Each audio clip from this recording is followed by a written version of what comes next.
And by the way, 6-game winning streak for us.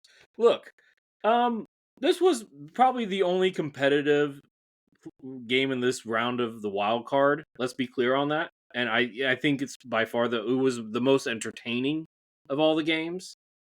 Like, no offense, Maurice, but it was a back and forth affair. Yeah, sure. And look, I'm not going to say that we played excellent. We didn't. Tampa Bay played a heck of a game here, but we won two very important things. We won time of possession, and we won the turnover battle. Those were the reasons that we won this game. Those were the key factors. Now, obviously, the ultimate factor was Jayden Daniels yet again coming up clutch, driving down the ball, making key plays, avoiding tackles, avoiding sacks, tackles for losses, to get us into the position to get the field goal. Okay, Jayden Daniels, like I'm not trying to act like oh, I'm on the Kool-Aid stuff, but I think this game kind of helps prove it because this was a high leverage situation, was it not? It was a high leverage situation. True. Jayden Daniels comes down. Now, I'm not going to put him into the category like Patrick Mahomes, Lamar Jackson yet. Hey, Lucas. Yeah. You know who also came up clutch in a high-level situation and won a playoff game? Okay. I see where you're going with this. I just had to be annoying. Don't you start with that slander. Don't you dare to compare those two ever again. I did not lie. You're just not saying. lying, but the context is so different, and you know it. Don't you dare. Is it, you though? Are going... Yes, but look. Let me just have my moment. Continue. Okay? Go ahead. Sorry. Go ahead. Proceed. But at the end of the day, this wasn't just this was his fourth game-winning touchdown at the end of the game, like in the last 5 minutes of a game this year. Like the guy's like, tell me a quarterback in the NFC, not the whole entire NFL, because I know the AFC has quarterbacks performing better, but tell me quarter in the NFC that definitively is playing better than Jayden Daniels right now. Definitively. Maybe Matthew Stafford, maybe. Goff. Right? Goff? I think that's more of a system thing. And trust me, I'm going to get to Goff. Because things that Rio, on Rambling with Rio podcast, which I retweeted right before he came on here, was exposed about Ben Johnson, their offensive coordinator, that needs to be addressed. Okay? But I'll get to that later.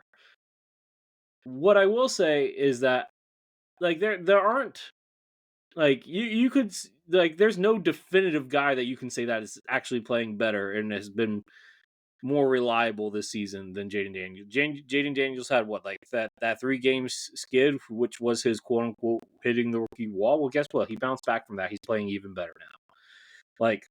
Tell me, is there a quarterback in the NFC that you would rather have at the end of the game than Jayden Daniels right now? I think I don't want to jump in here, but I will. I think a lot of what Jayden Daniels does, don't get me wrong, it's a skill thing. But I think he gets helped a lot by the offense. Well, who do we have on offense? We have a mid-tier offensive line. No. I mean the coach. I mean the offensive coordinator. Okay. Cliff Kingsbury. Yeah. Great. I think he simplifies the offense so much for Jayden Daniels. It's almost fail-proof. I'm not taking away from Jayden Daniels the talent. Still a talented quarterback. He's on a trajectory to be a top 10, maybe top 5 player quarterback next season. If he keeps going the way he's going, I'm giving him his due. Okay. I don't mind giving quarterbacks his due. I give that his due as well. I think Jayden Daniels right now just benefiting from, hey, if you don't see the guy, you don't see your first option open, take off. That's what he does. He does it a lot. I've noticed it. Every third down, he rushes. Mm-hmm. Yeah. Every time there's a fourth down leverage situation, he rushes. The ball's always in his hands. And he has his safety valves, Ertz and McLaurin. Those are his safety valves. So everything is dumbed down for him to be great. And they're winning that way. Kudos to you guys. I don't think the word dumbed down, because if you watch the offensive scheme, I know you're watching as an Eagles fan whenever you watch us, but if you watch it outside of the Eagles fans, some of the concepts that they're running are really high advanced stuff. Lucas, like setting the screen one way and then going the other way. Lucas, like it's that's Do you fully understand what the RPO is?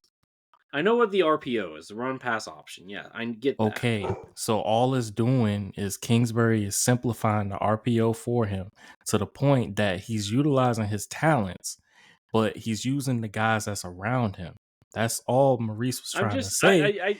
Into that is nothing that's like spirit up. We're giving him his credit. No. I know that you're not meaning anything bad about Jayden. I'm just saying I don't feel like Cliff Kingsbury offense is as simple as you're making it out to be. Okay, in that case, if Kingsbury wasn't there and you plugged in Kellen Moore, how would Jayden Daniels do?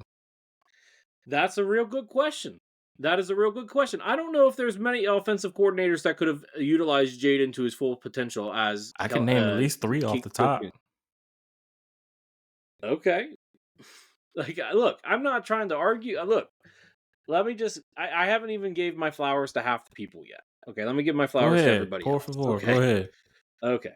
So, besides Jayden playing clutch this year, Maurice, why do you turn off your screen?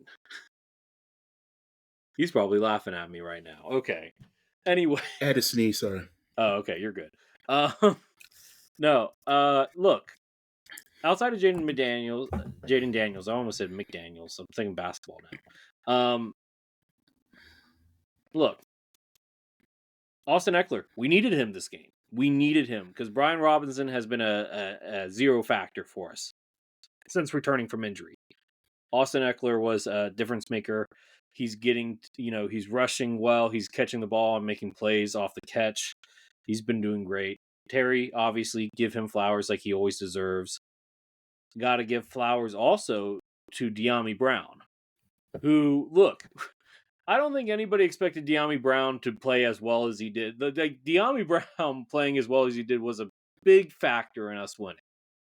And then obviously Bobby Wagner, getting that fumble was really big too. Look, our defense was not doing great against their offense. Yet again, this is where that time of possession goes into the key factor here. Because if we didn't control the time of possession with our offense, I don't know if we win that game. Because Tampa Bay's offense is really, really stinking good. And Lattimore was getting crushed by Mike Evans. It wasn't even close. It wasn't even close. They had to go to double teaming Mike Evans in the second half. Okay. So Lattimore clearly is still coming back from the injury. He's still rusty. He still needs to get his feet under him. He's not there yet. But hopefully, despite having a short week, hopefully we can turn it around and, hopefully he can turn it around and be ready for, Detroit. But anyway, that's what went wrong. Like I said, our defense could not do anything. They have a good offensive line. And that, what is his name? Barber? What's the kid's name? The running back. Bucky Irving? Bucky Irving. No, he's a really good outside runner. Really elite outside runner. Rookie. So yeah, no, he's a rookie. He's led all rookies in rushing yards. Look, that's all I really got to say about it. Thoughts? Jayden Daniels, obviously a player of the game.